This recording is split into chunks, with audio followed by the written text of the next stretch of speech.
share your own stand. Great. Hi, everybody.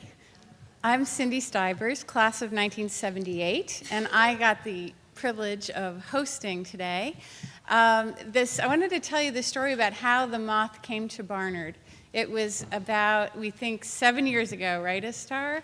I had another great privilege, which was to take over a new form of reunion programming. It was one of the great things that Judith Shapira did while she was president.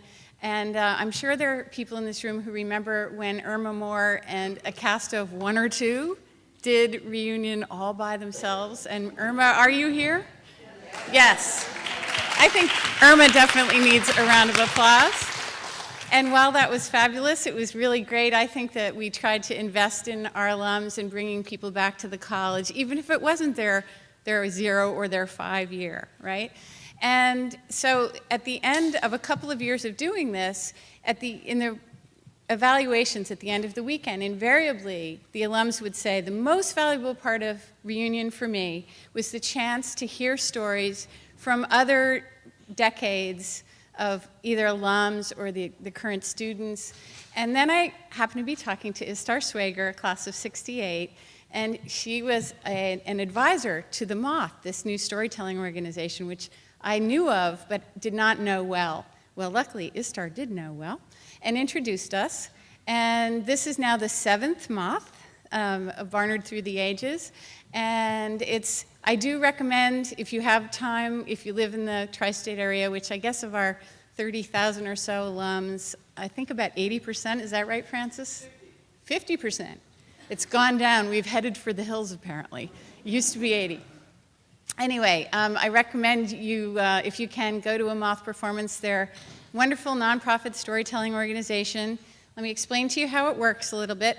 Each of our 7 storytellers, who represent, believe it or not, 60 years of alums, have 7 minutes to tell their story, and they follow in the footsteps of all kinds of interesting Moth characters. I've been to shows that featured, one about Times Square that featured a 3-card Monte dealer telling his story, and also Moby talking about the time he went to a strip club. Other shows have had other Barnard alums in them, like Erica Jong and Suzanne Vega. Anyway, it's a wonderful thing. So the ground rules are, these guys have 7 minutes to tell their true Barnard story, and we have a timekeeper. And by the way, to have a student timekeeper is another biggie. And did I say Rebecca Bear and Laura Hopwood before? Because I should have. And let's clap for them again, why don't we?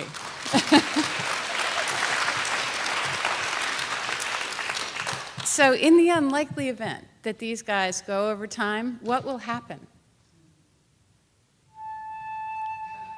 Okay. And in the even more unlikely event that they don't take that hint, what will happen? And same thing? You can do a more insistent one if you want. Okay.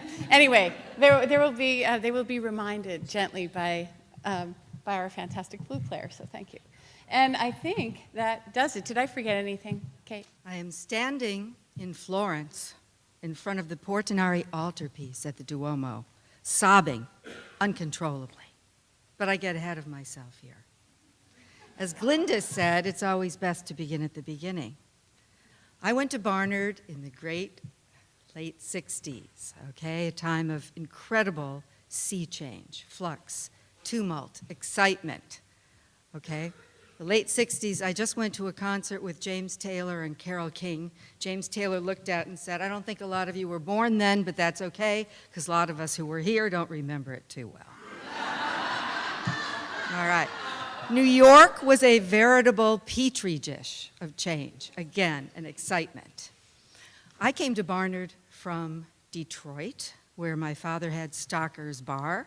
He was a union organizer, and my mother told me to tell everyone, your mother went to Vassar, dear. It was Vassar High School in Vassar, Michigan. I was able to come to Barnard, and I remember when the letter came telling me I could come. It was April 14th, Remember when you waited for that letter and you went to see if it was thick or thin, and blessedly mine was thick. I was admitted with a full merit scholarship, room and board, which was the only way that I possibly could have come. I asked my mother, are you absolutely positive I don't have a trust fund, Rosie? And she said, you can trust in me, dear. That was true. When I came to Barnard, my journey to Barnard from Detroit, this tells you what time it was, what innocence it was. I had on a quilted red suit and red high heels to go on the plane, right? I arrived and I blessedly got one of these cabbies out of a screwball comedy, black and white comedy from the 30s. And he went, honey, this is uptown, this is downtown, there's the east side, there's the west side, that's all you need to know. Welcome to the Big Apple. But luckily, I had with me my talisman, because every time I got on the plane to leave home, my father gave me a 2-foot Vienna salami. True, couldn't make it up, to put on the back of my door just in case I was hungry in the middle of the night. That's what love is. At Barnard, I was an English major, and I have to give a shout out to Miss Christine Royer, who's my heroine. Saved my life many times, spiritually, intellectually, as the kindest, most beautiful woman. I kind of modeled myself on her forever afterwards. She saved a lot of people's lives. We were talking about it last night in our dinner, and she definitely Pygmalioned me. She saw me as something. But this isn't a story about English. This is a story about my art history classes. I took as many art history classes as you could possibly take and still be an English major. I loved art history because the lights went down. You got to see these beautiful things on the screen. You got to look at the visualization of ideas. And most of my art history courses were taught by another fantastic Barnard teacher, Professor Barbara Novak. Professor Novak was so cool. She was beautiful, she was intellectual, she was eloquent, engaged, passionate, funny, and witty. She would pace in front of the slides, and you'd see her walking back and forth, running her hand through her short, chic blonde hair. She would wear artistic, beautiful clothes and over-the-top jewelry. Do you think she influenced me? It's got to come from somewhere.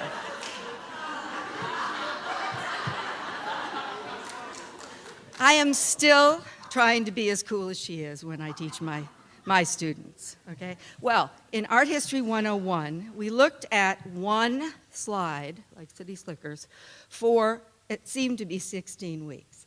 And that one slide was the Northern Renaissance masterpiece, the Portinari altarpiece. By the time we were done looking at this, we could tell that there was relative size. The patrons were little and the saints were big. We could see there was metaphysical symbolism, light radiating the divine, the punctuation and perspective of space. Who knew when we started out?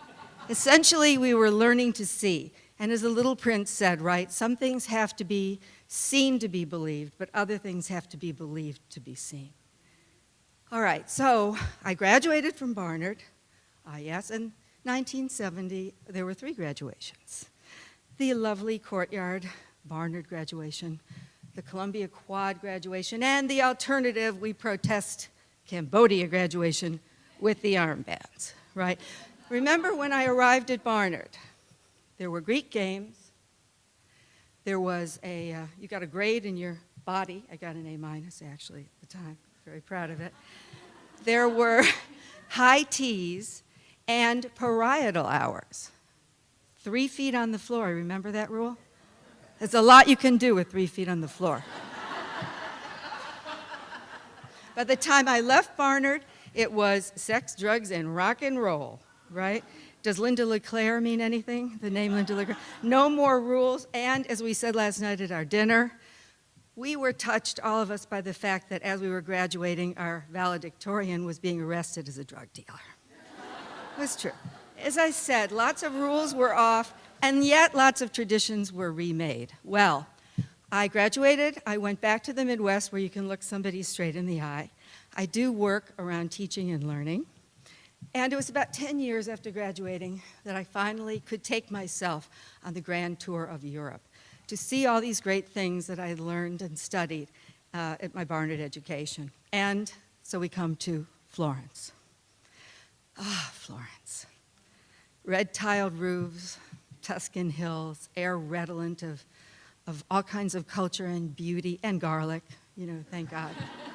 So I went to the Duomo, intending to see Venus on the Half-Shell in the Botticelli galleries. Marched into the Botticelli galleries, and that day, would you know it, the Botticellis were being cleaned. But lo and behold, what do you think was in the gallery instead? It was the Portinari altarpiece. I was overcome with tears, genuinely weeping, because this meant so much to me that I had been able to have an education that helped me to see, helped me to love beauty, give voice to it, have a juicy life, be a smart girl who had an education that didn't erode her spirit. It all came to me, and I was standing there sobbing. People were watching. I wondered what they thought, but then again, girl sobbing in front of Northern Renaissance masterpiece. I was the girl who had withstood the sniffs and looks when I carried my salami on the plane, so I was okay. Well, the moment in front of the Portinari altarpiece it's emblazoned on my memory like a slide itself. It means so much to me because it represents the ability of the gift that I had of this Barnard education, and that some anonymous donor had given a scholarship to enable me to do it means even more to me. I try to pay this forward every day when I teach people, and I try to inspire them in this way. I try to encourage them to have a juicy life, to be able to see and to be continuing to learn. And someday, I really hope I will be able to truly pay it forward by endowing the Marilyn J. Stocker Scholarship to a smart girl who will not have her spirit eroded, or perhaps it should be called the Portinari Altarpiece Scholarship. Thank you, Barnard.